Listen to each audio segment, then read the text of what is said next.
Halo semuanya, teman-teman guru dimanapun berada di seluruh Indonesia. Bertemu lagi dengan saya di channel YouTube, channel Mintarius, yaitu Mintarius Channel. Nah, Bapak Ibu guru, untuk seleksi P3K udah tinggal sebentar lagi mengikuti ujian. Dan jangan lupa untuk Bapak Ibu yang sudah mendaftarkan diri di P3K tahun 2021 untuk melihat tanggal 29 tanggal 30 Juli apakah Bapak Ibu udah lulus administrasi di akun BKN, tentunya di akun masing-masing Bapak Ibu guru. Nah, oke, langsung saja Bapak Ibu. Tujuan video saya kali ini, saya akan membahas jenis-jenis soal tes seleksi P3K khusus Bapak Ibu guru yang mengajar di SD. Jadi ini khusus guru kelas SD. Oke, semoga Bapak Ibu bermanfaat di video ini. Tujuan video saya ini hanya untuk memberikan gambaran buat Bapak Ibu guru kelas SD jenis-jenis soal nanti yang akan dites, yang akan diuji di seleksi P3K. Nah, langsung saja kita bahas soal satu persatu. Soal nomor 1, menerapkan berbagai pendekatan, strategi, metode, dan teknik pembelajaran yang mendidik secara kreatif dengan mengintegrasikan teknologi merupakan kompetensi pada aspek. Ada 5 pilihan dan jawabannya adalah B, penguasaan pada teori belajar dan prinsip-prinsip pembelajaran. Soal nomor 2, teori ini memandang belajar sebagai hasil dari pembentukan hubungan antara rangsangan dari luar atau stimulus dan balasan dari siswa atau respon yang dapat diamati. Semakin sering hubungan atau bond antara rangsangan dan balasan terjadi, maka akan semakin kuatlah hubungan keduanya. Teori belajar yang dimaksud adalah, jawabannya adalah A, behaviorisme. Soal nomor 3, di dalam proses pembelajaran, para siswa dihadapkan dengan situasi di mana ia bebas untuk mengumpulkan data, membuat dugaan atau hipotesis, mencoba atau trial and error, mencari dan menemukan keteraturan, menggeneralisasi atau menyusun rumus beserta bentuk umum, membuktikan benar tidaknya dugaannya itu. Hal ini merupakan penerapan teori belajar. Jawabannya adalah bagian E, konstruktivisme. Soal nomor 4, seorang guru yang mengembangkan tujuan pembelajaran untuk menggambarkan proses dan hasil belajar yang diharapkan dicapai oleh peserta didik sesuai dengan kompetensinya dimuat di dalam. Jawabannya adalah bagian B, yaitu RPP. Soal nomor 5, dalam mempersiapkan pembelajaran, seorang guru akan selalu bertemu dengan istilah silabus dan RPP. Silabus dan RPP sama-sama sebagai rencana proses pembelajaran. Perbedaannya adalah sebagai berikut. Jawabannya adalah bagian A. Silabus berisi kompetensi dasar, sedangkan RPP mengarahkan kegiatan belajar untuk mencapai kompetensi dasar.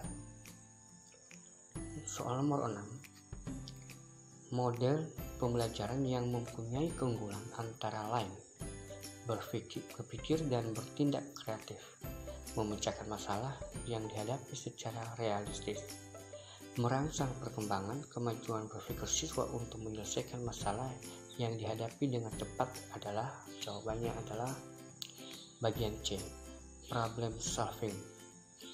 Soal nomor 7, seorang guru mengajukan pertanyaan kepada siswa dengan tujuan agar siswa tersebut mengingat kembali materi pelajaran yang sudah dipelajari sebelumnya. Hal tersebut termasuk kegiatan. Jawabannya adalah bagian D, membuat kaitan. Soal nomor 8, seorang guru menjumpai kebiasaan belajar yang kurang tepat yang dilakukan oleh salah seorang siswanya sehingga kesulitan dalam mengikuti pelajaran. Langkah awal yang tepat untuk mengatasi kesulitan belajar demikian yaitu jawabannya adalah bagian E. Berikan kesempatan memperoleh pengalaman yang menyenangkan atau memperoleh sukses dalam belajar meskipun prestasinya minimal. Soal nomor 9. Faktor yang penting dipertimbangkan oleh seorang guru dalam melaksanakan diskusi pemecahan masalah dalam proses pembelajaran adalah jawabannya adalah bagian B. Rumusan masalah yang harus didiskusikan. Soal nomor 10. Seorang guru menjumpai kelas yang motivasi dan prestasi belajar siswanya rendah. Hal utama yang menyebabkan motivasi dan prestasi belajar rendah karena jawabannya adalah bagian D. Pembelajaran kurang menghargai perbedaan individu siswa. Soal nomor 11. Pada saat mempersiapkan pembelajaran, seorang guru dapat menyusun strategi pembelajaran dan menentukan media yang akan digunakan dalam pembelajaran tersebut. Kemampuan dasar yang harus dimiliki seorang guru terkait dengan keterampilan memilih media pembelajaran adalah jawabannya bagian C. Guru harus memahami karakteristik dari media pembelajaran tersebut. Soal nomor 12. Seorang guru harus mampu memanfaatkan media pembelajaran dan sumber belajar untuk mencapai tujuan pembelajaran utuh. Pernyataan berikut yang benar terkait dengan media pembelajaran adalah jawabannya adalah bagian D. Media dapat digunakan sebagai pembawa pesan dalam suatu kegiatan pembelajaran. Soal nomor 13. Setiap materi pembelajaran memiliki tingkat kesukaran yang bervariasi. Untuk memudahkan siswa memahami materi yang memiliki tingkat kesukaran tinggi, guru sering memanfaatkan media pembelajaran. Misalnya, media gambar atau tayangan video yang berisi sistem peredaran darah. Fungsi media dalam pernyataan tersebut adalah jawabannya bagian C. Membuat konkret konsep yang abstrak.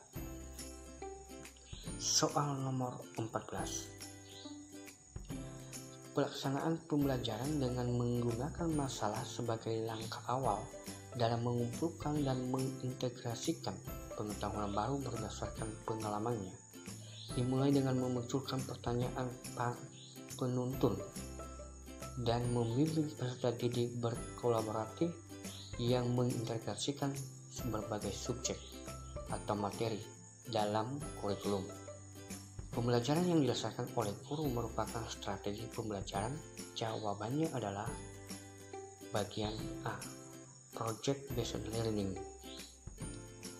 Soal nomor 15 yang terakhir, Bapak Ibu.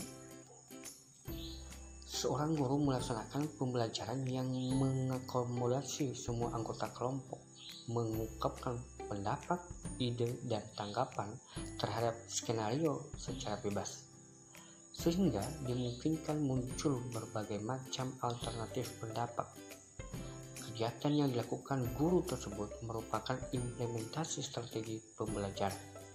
Jawabannya adalah bagian E, Problem Based Learning. Nah, itu tadi contoh atau bentuk-bentuk soal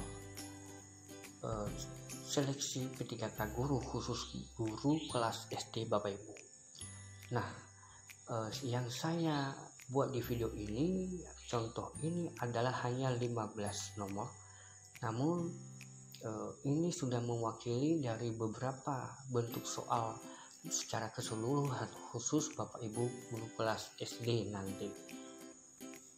Jika Bapak Ibu ingin mengetahui soal-soal lebih lengkap silakan Bapak Ibu berikan komentar di kolom komentar untuk mendapatkan soal lebih lengkap dari saya.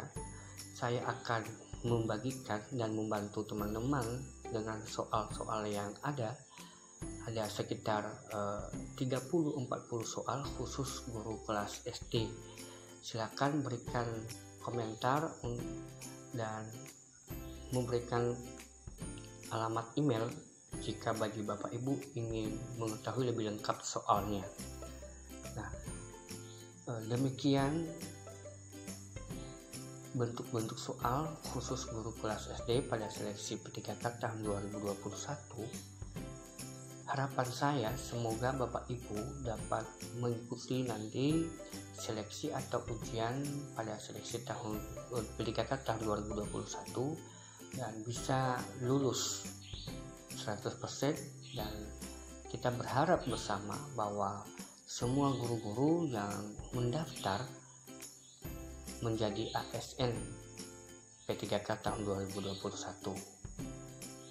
Bagi Bapak Ibu yang sudah menonton video ini, saya mengucapkan terima kasih, dan jangan lupa untuk silakan subscribe bagi yang belum subscribe, silakan di like, silakan di komen, silakan di share sebanyak-banyaknya, dan silakan Bapak Ibu tulis email Bapak Ibu. Saya akan berikan 40 soal untuk contoh soal P3K. Dan mungkin Bapak Ibu juga membutuhkan soal-soal yang lain, mata pelajaran, ya baik itu guru kelas SD maupun SMP, SMA. Nanti saya akan bagikan kepada teman-teman guru. Tujuan saya adalah hanya untuk membantu Bapak Ibu, dan tujuan soal-soal yang saya bagikan adalah sebagai materi pembelajaran buat Bapak Ibu dalam menghadapi nanti ujian seleksi P3K tahun 2021.